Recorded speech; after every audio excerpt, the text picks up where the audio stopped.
Hello and welcome to Devil's Advocate. There's no doubt that my guest today is the brightest star in the Bollywood firmament, but critics ask, is he really an actor? And others want to know, what are the causes that he feels passionate about? Those are the two big issues that I shall raise today with Shah Rukh Khan. Shah Rukh, let me start with a question that many people ask. Are you an actor or are you a star? I don't know myself. I'm just like the people who are asking. I have no idea what I do. I have a very simple logic for what I do. It's a job. I go out and I try to entertain as many people as possible. If there's an intelligent person doing an interview, then I try to give the spiel about acting. If there's a flippant journalist, like there are many nowadays, I would tell you I'm a star, I behave like a star. But as far as my work is concerned, I'm immensely dedicated. I think a lot about whatever I say. I've been doing it for 16 years. Think about what you say or what you do? What I do, what I say in dialogues, what I enact Can physically. I interrupt and tell you why I asked that question? People say that actors become the characters they play. They talk about people like Dustin Hoffman or Anthony Hopkins. Stars convert the characters they play into themselves. Do you convert each character into Shah Rukh? Yeah. So you're a star? Yeah. Would you Unfortunately. No, but see, I don't like to deride the greatness of Dustin Hoffman or Anthony Hopkins or some other great actors who I think are great actors. Go ahead and do it. Yeah, we can. I'm a star. But I truly believe, I mean, if you really do see their films, not lately, even for the last 5-10 years, and there's no justification for me being the way I am, I think there is a whole set of performance that is Dustin Hoffman, that is Anthony Hopkins, and then the character. So in other words, what I'm accusing you of is something that they do themselves as well. In other words, they stamp themselves on the road. See, I think it's let me also tell you, I think this whole thought is a little old, that the actor immerses himself into the character and forgets himself. And let me say it blatantly, and I don't say it, I mean, there would be some really great actors in India who would say, no, this guy's saying it because he can't do it.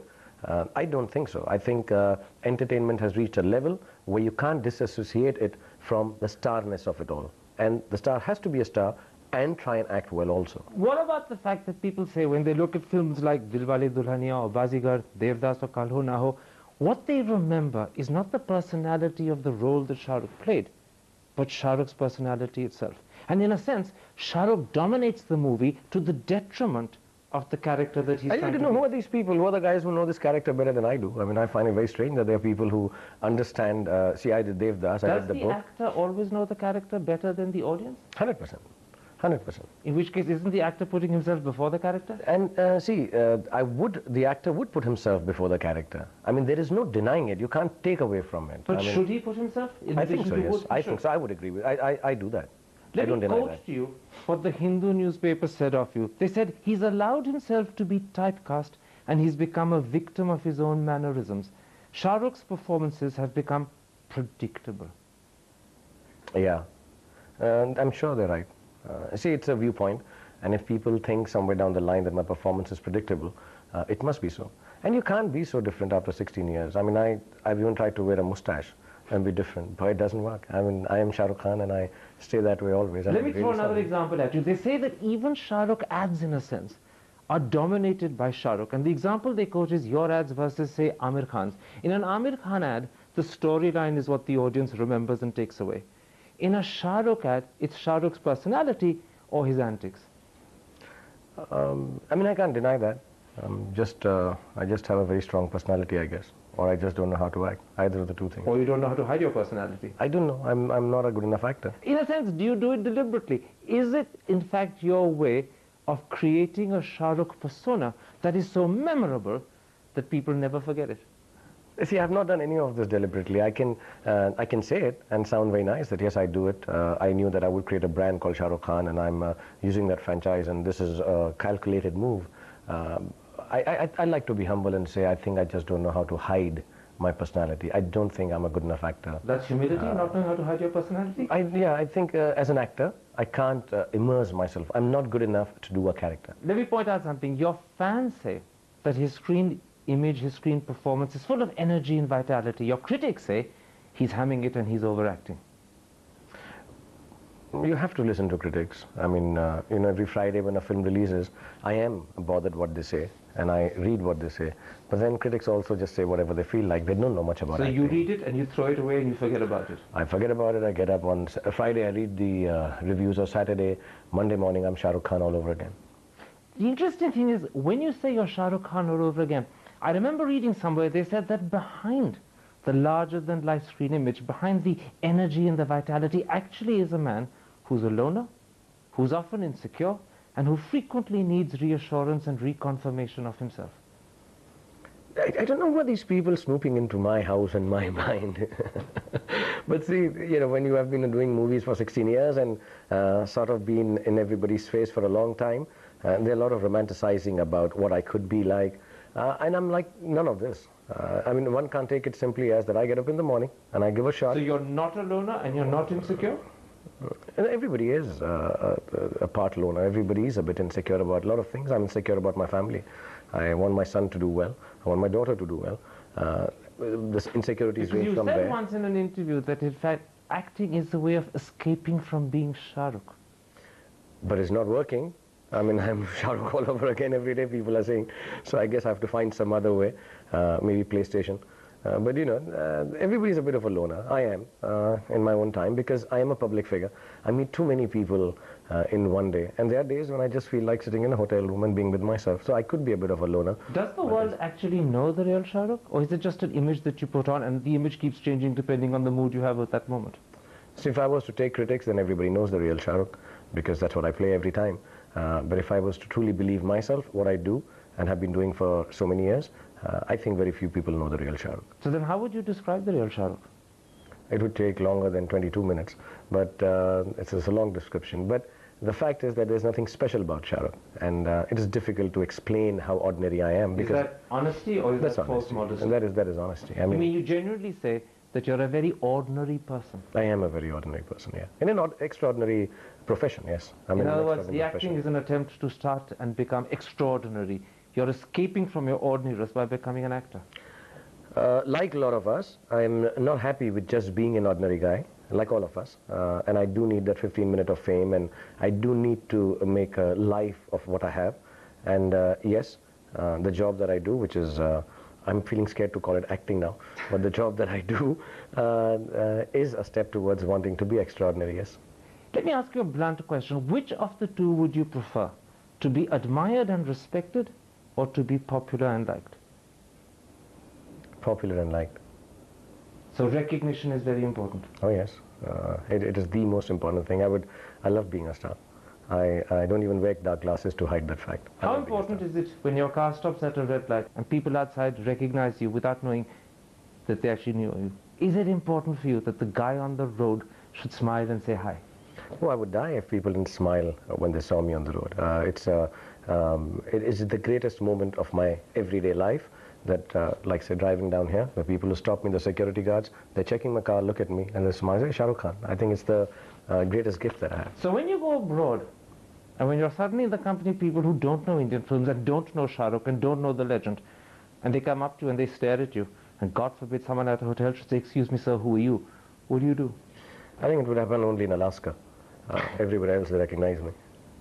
I mean, it's never happened to me. I mean, there is no one in the world, no city in the world where Shah Rukh can be anonymous and unrecognized. Could be a couple, but I haven't been there yet.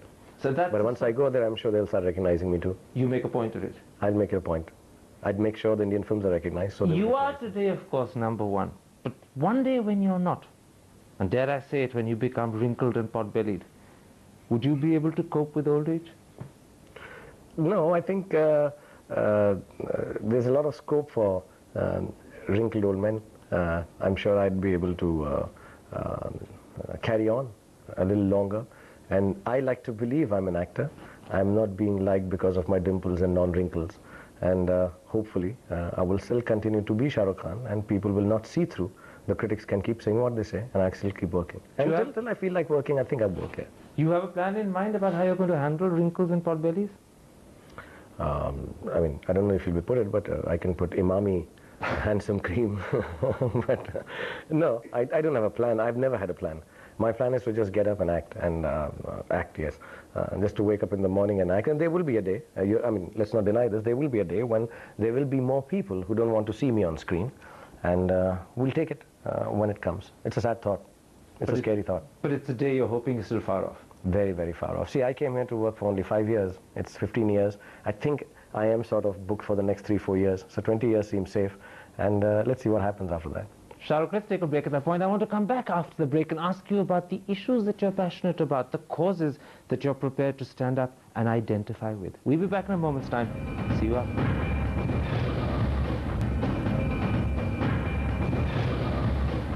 Welcome back to Devil's Advocate and an interview with Shah Rukh Khan. Shah Rukh, should actors stand up and be identified with the causes that they champion, the issues that they believe in? In fact, should they use their popularity to promote them, or should an actor primarily be recognized for his acting talent and his on-screen performance? I think you can't constrict it to just an actor. I think just as a person, if one feels like, and he happens to be an actor, and if he feels for a cause, he should go ahead and do it. Not because he's just an actor and he feels that, look, I should do a cause. I mean, for example, say Angelina Jolie feels for something, I assume personally, and she happens to be an actor, so that cause gets a little talked about, and she believes in it, so she's doing it. But just because you're an actor, I don't think anyone should get into a cause somebody else tells you, or you see, you know, I don't have any causes to stand up for, let me stand up for one. Do you have causes that you believe in? Are there things that you're passionate about that you'd like to be identified with, that you'd like to nail your colors to? Not really. I mean, I don't have big agendas. I have very simple agendas, which are a little Islamic in their thought, where I do believe I should help people. And I like to do it without making it a cause. I mean, you give a lot to charity, don't you? I do, but I don't like talking about it, or you know, making it, like a lot of people, my friends, or the people here, always tells me one should do photographs and stuff, and I meet some people, and I'm like anti all that. I don't believe in it, and it's a true thing that if I believe in a cause, I should do it silently and not use my persona as an actor to advocate that. You mentioned a moment ago that there are several causes which you described as Islamic, which you believe in, but you don't want to talk about them. Let me put it like this.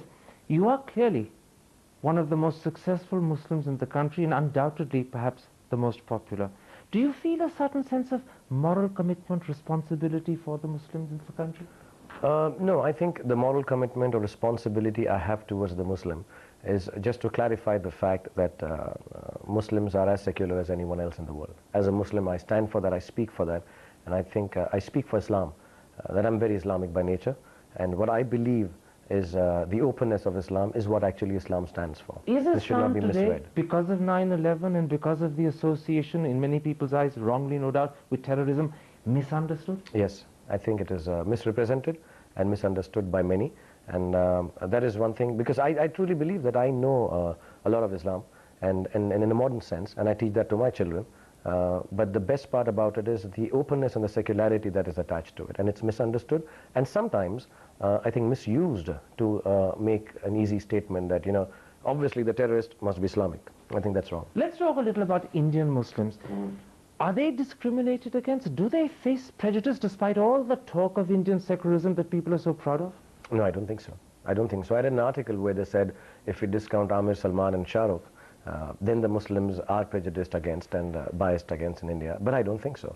I think nowhere, even when I wasn't a movie star, my father or my mother, I felt they were being discriminated, or they made me believe there was an issue that, you know, Muslims are treated badly. I think Muslims are as part of India as anybody else is. Let me put it like this. There's no doubt that Muslims are amongst the most poor, the least educated, the worst represented of communities in India. Is Indian politics being fair to them? I wouldn't be able to, you know, dole out statistics, but I'm sure as miserable and as poor and as wrongly portrayed Muslims are, I think there would be enough Hindus also, and enough Christians also. And I don't think we should equate the two, that just because you are Muslim and you are poor, you're poor because you're Muslim. I think there is poverty in the country, and you will find people of enough religion being poor too. And I think politically, see, politics is a broad band, and there are a lot of issues in it. This could be one of the issues which is not working right, like so many other issues also.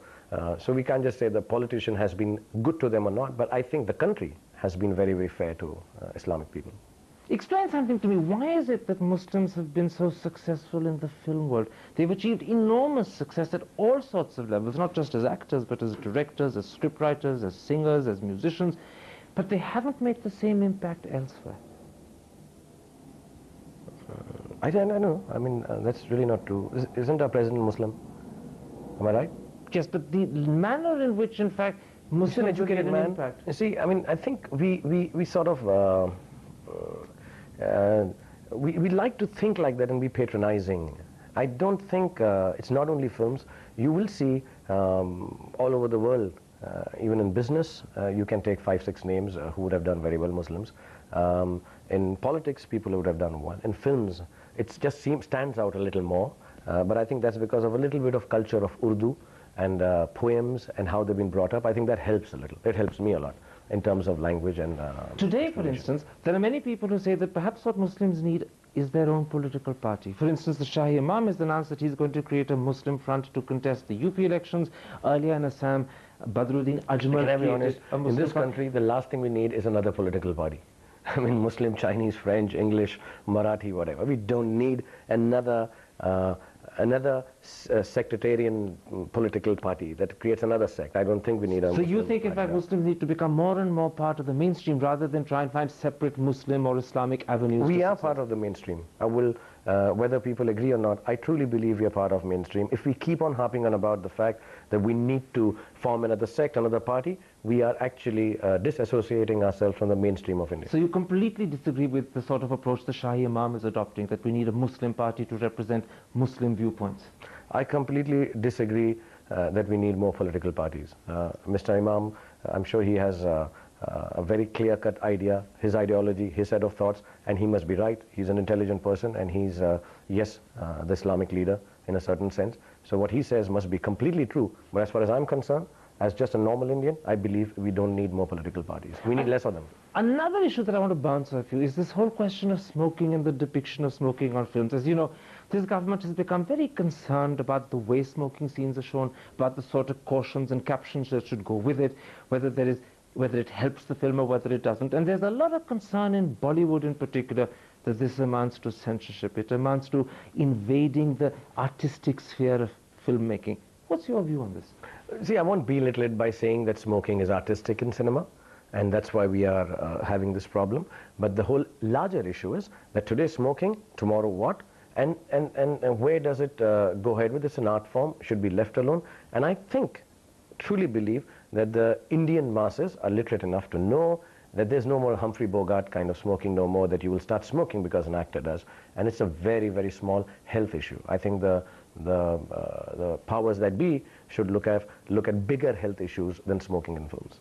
Another issue that, in fact, the health minister has specifically raised, and in raising it, in fact, he took your name amongst others, is that people like you should not identify with and advertise soft drinks. He says soft drinks are bad, children see you and start drinking it themselves, and he appealed to you not to advertise soft drinks. I would appeal to any authority like that, ban it. Don't let it sell in our country. If you think it's bad for children, if it's bad, smoking is bad, don't let production of cigarettes go on in this country. If you think cold drinks are bad, do not let them. If it's poisoning our people, do not let it be made. And the corollary is that if you're not banning it, then don't appeal to me not to advertise it. See, my logic is, you are not stopping it because it gives you a revenue. Let's be honest about it.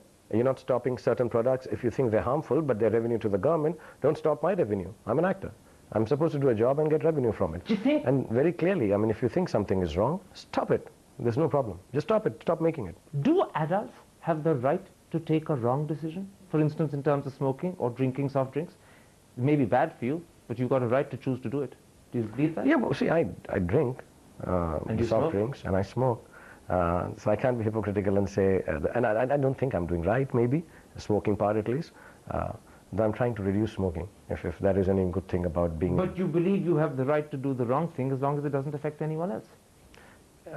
Personally, yes. Personally, yes, 100%. I mean, I don't think anybody has right to tell me what to do. Roughly 2 years ago, shortly after this government came into being, you were quoted by the Times of India saying that Sonia Gandhi is your idol. Do you believe that, or was that a misquote? No, that's not a misquote. I think she's a wonderful, wonderful lady. And I say it quite apolitically. Because... Can you say such a thing apolitically? I can say it, it may not be taken apolitically. Yeah, Isn't that the danger? See, my job is vulnerable and dangerous. I'm an actor. I mean, you can misquote me and misrepresent me as you want, and I'm okay. But I would still stand by it. I think You said it she's quite an weeks icon, after her government was formed. Did you say it because she'd got into a position of power? No, because before she got into power, nobody asked me.